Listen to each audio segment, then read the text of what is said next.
document. Do you know, Commissioner, that's very encouraging. I beg your pardon. Vitally secret, vitally important. Do you know what, Commissioner? I presented that report to more than 50 officials in a dozen different departments. More than half of them have dismissed it as scatterbrained humbug, so you see, I'm quite encouraged by your reception. Oh, I see. Why did you post these copies? It was a gesture, Commissioner. A final attempt to discover one man in England who's capable of reading a simple argument and accepting my figures for what they are, the work of a responsible and reputable scientist. Well, in that case, Mr. Wallace, I'm in a difficult position. I must caution you against the possible consequences of broadcasting information like this. And at the same time, I'd like to wish you luck. Thank you, Commissioner. At the moment, I think I need a blasted miracle.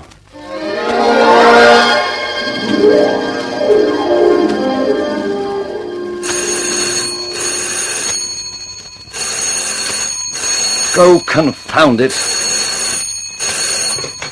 Wallace here. Don't you know that I've repeatedly given orders that no phone calls are to be put through to me I'm sorry, sir, but it's Lord Beaverbrook. What's that you said? Lord Beaverbrook, sir. Shall I put him through? Yes, of course, girl. Lord Beaverbrook is waiting, sir. Hello? This is Barnes Wallace. Oh, Wallace, this is Beaverbrook. How long will it take you to get up to London? When, sir? Tomorrow? Oh, confound it, today. Oh, well, sir, allowing for hold-up, say 2 hours? Make it an hour and a half. I'll be expecting you. Goodbye. Goodbye. Goodbye, sir. Beaverbrook. Beaverbrook. Now we are really getting somewhere.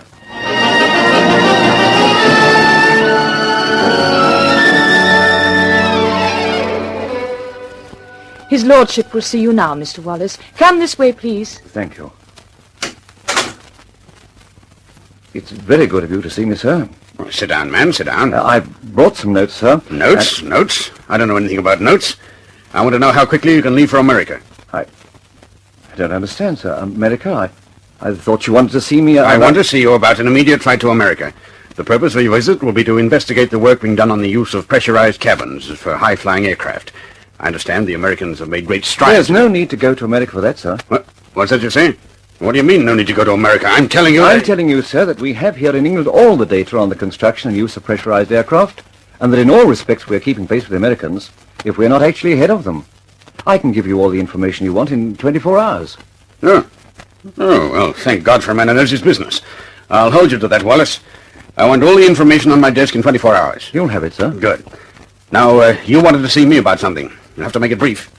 Well, for the past 3 months, I've been trying to get someone in authority to examine my project for the breaching of the 3 principal dams in the Ruhr district by heavy bombs dropped from aircraft. What's that you say? Breach the dams? You mean... I mean the Mona, the Ada, and the Sorpa. If we could breach those dams, we could flood the whole countryside, disrupt the heavy armament industry... I know exactly what we could do, if we could breach the dams. We could do it all right, sir. You'll find it all there in my report. I'll read it later. Tell me in plain words what you need. A 10,000-pound bomb and an aircraft capable of carrying it. Yes, we'd like a slice of the moon, too. It could be done, sir. All right, I'll take your word for that. But don't you see, Wallace, we're so far behind. We'd have to disrupt the whole program of production. It would still be worth it, sir. Besides, we can do it in stages. I've got drawings for 2-ton and 6-ton bombs on the same principle. My Wellingtons can carry a 2-tonner, and the new 4-engine ones can carry the 6-tonner. They'll be operating in a year. I'll see my experts about it. But if we have to divert too much efforts, I don't like your chances. Let me have those other reports in 24 hours. Good day, Wallace.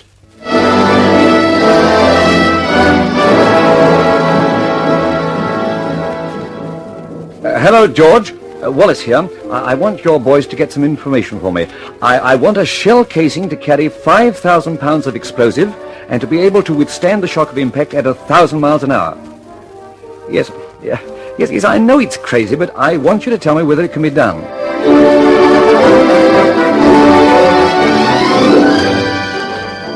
Hello? Andy? It's Wallace here. I want some figures on bomb aiming. Is it possible for a bomb aimer to pick up a small target from 40,000 feet?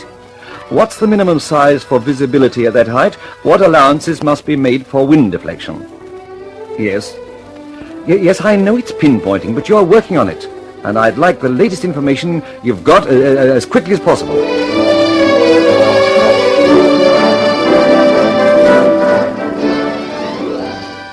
Hello?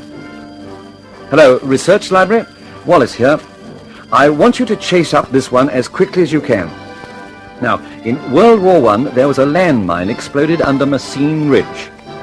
That's right, Messines. The shockwave was recorded in Castle, miles away. See if you can dig me out any information on it. Yes, as soon as you can. Thank you.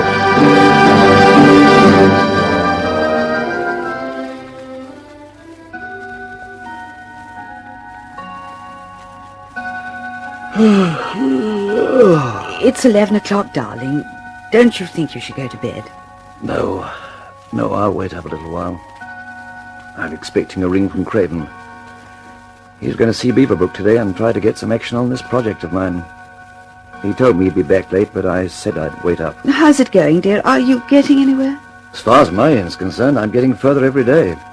I've got enough information to prove 10 times over the thing can be done. As far as the others are concerned, I don't know. I thought Beaverbrook would do something, but... Well, we'll just have to wait until Sir Charles Craven rings. I'll make you a cup of tea.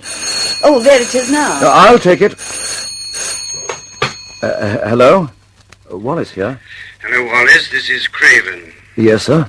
I saw Beaverbrook today, as I promised. Yes? The policy of the Air Council is definitely against large bombs. They regret that they can give you no further support to your proposal.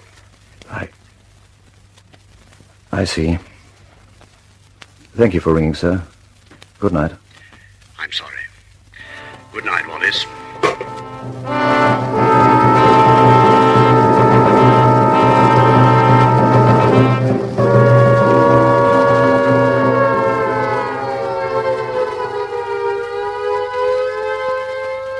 Attention all personnel, attention all personnel. A large force of enemy bombers is approaching Weybridge. It is believed that their target is this factory.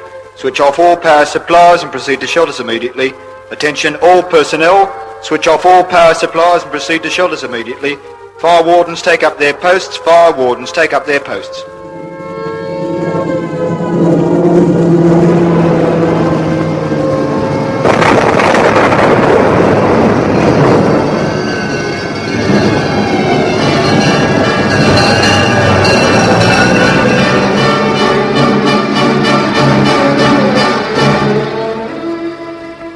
Well, gentlemen, that's very good news. In spite of the fact that 7 direct hits were scored on our Vickers works, only 24 out of 500 machines were put out of action. Of these, only 2 have been seriously damaged. There's been no loss of life. I should like to convey my congratulations to the staff on their cool and competent behavior, and to tell them that we shall be in full production tomorrow morning. That is all, gentlemen. Thank you. Could I see you a moment, Sir Charles? Oh, yes, certainly, Wallace. What can I do for you? 7 direct hits, wasn't it, sir? Yes, that's right. And we'll be back in full production tomorrow. Wonderful, isn't it? Yes, sir. 7 250-pound bombs, and we haven't even faltered in our stride. Jerry'll never knock us out of the war at that rate. No, sir. We won't knock him out either. What's that you say? I see. You're a stubborn devil, aren't you, Wallace? Am I, sir? Well, I'm better be getting back to work.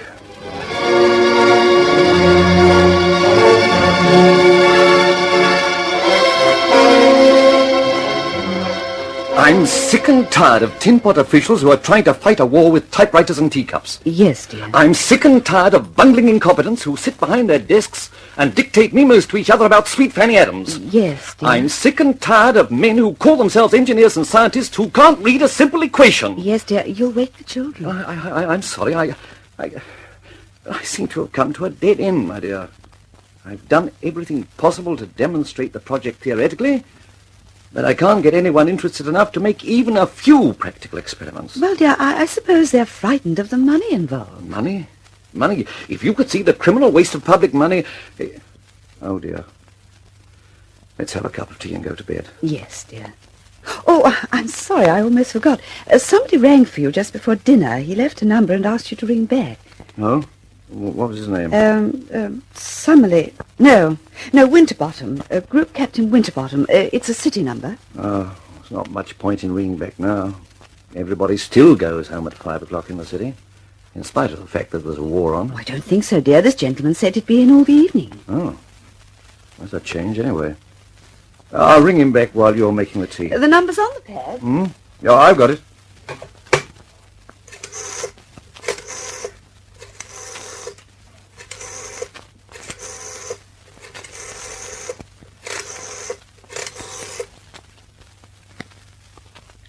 Winterbottom here. This is Barnes Wallace. You telephoned me earlier. I didn't get your message until just now. Oh, that's all right. Good of you to ring. I was wondering if I could come down and see you tomorrow. Oh, I'm afraid not. I've got a very heavy day tomorrow. What did you want to see me about? You wrote a little fairy tale some time ago. I did? Yes, I've got a copy of it on my desk. We're interested. Who's we? Do you know Tizard?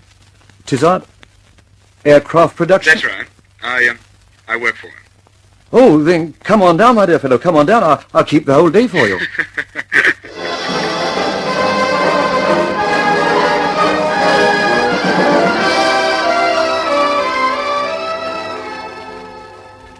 Well, there it is, gentlemen. All the general data, all my figures. What do you think of it? It's up to Sir Henry Tizard. I'm just the office boy. Well, Sir Henry? I like it, Wallace. I like it very well. Thank God for that. You've had a tough time, I know, but I'll try to help you on this. Not out of the wood yet, of course. You've got to prove it. Well, I can't prove it without a bomb and an aircraft to drop it. It may be possible. Go on, Sir Henry. We'll leave the bomb out of it for the moment. The first thing we've got to do is to find out how much explosive it takes to crack the wall of a dam. If the explosive is placed anywhere near the wall and under the water. That's right. Once we've done that, we can proceed to the bomb part of it. Constructing, delivering, etc. Where do we get a dam, sir? We build one. A little one and a bigger one. And a bigger one still. And then... Yes, Sir Henry? If you can blow the little dams with scaled-down explosive, then we'll get you a big one. A real one. I'm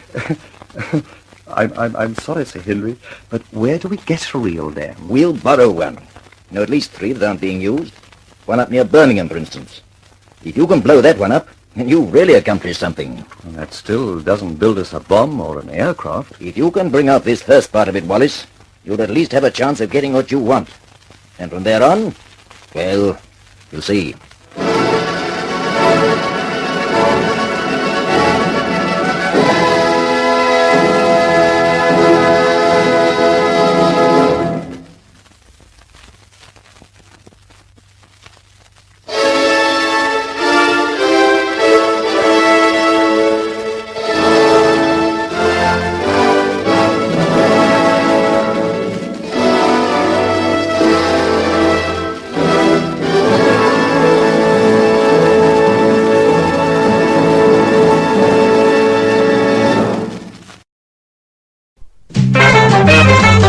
You've been listening to Nostalgia Store Radio.